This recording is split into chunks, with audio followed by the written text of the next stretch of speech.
À l'initiative de l'interquartier Carré de Soie, nous avons eu le plaisir de visiter le site archéologique de Sainte-Colombe en cours d'expertise. L'interquartier Carré de Soie, organisateur avec Mathieu Pou, archéologue, professeur à Lyon 2, est membre du bureau de l'interquartier.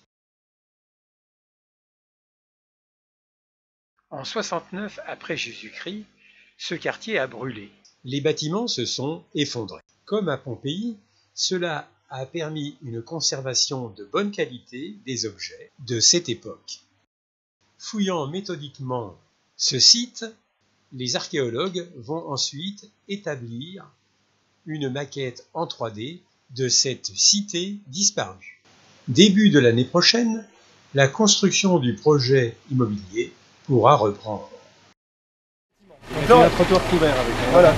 On a le trottoir couvert et l'autre partie du trottoir elle part derrière moi.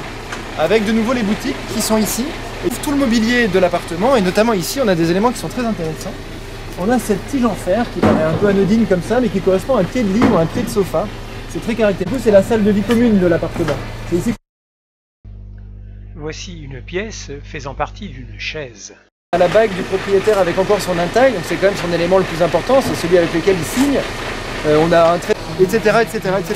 Donc là on a une petite élévation, dans la coupe on a une élévation plus importante là-bas. On retrouve le même système là-bas, tout le bâtiment est construit de cette manière-là.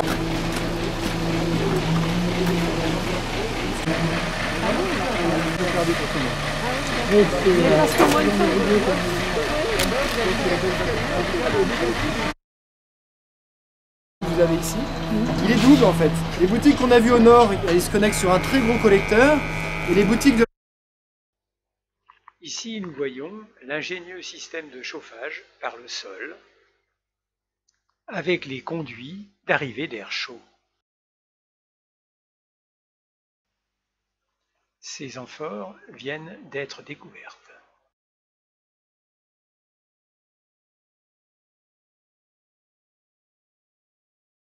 L'eau courante était acheminée par des tuyaux en plomb. On observe ici la gestion de l'écoulement des eaux. On a deux activités.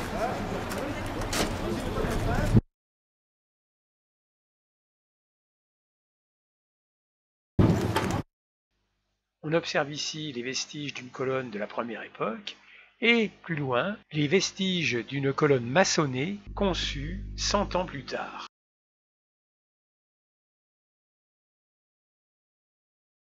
En fait, l'intérieur est intégralement plaqué et puis la lèvre à l'extérieur est plaquée. Donc c'est vraiment de la céramique très fine.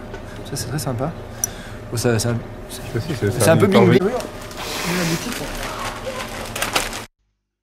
Voici une serrure d'époque qui sera rénovée. Avec les clous, avec derrière, les clous et puis la serrure en elle-même qui est conservée. Donc ça c'est très rare. Généralement on a les clés mais on n'a pas forcément les éléments métalliques de la serrure qui sont préservés dedans. Et on en a une devant chaque boutique.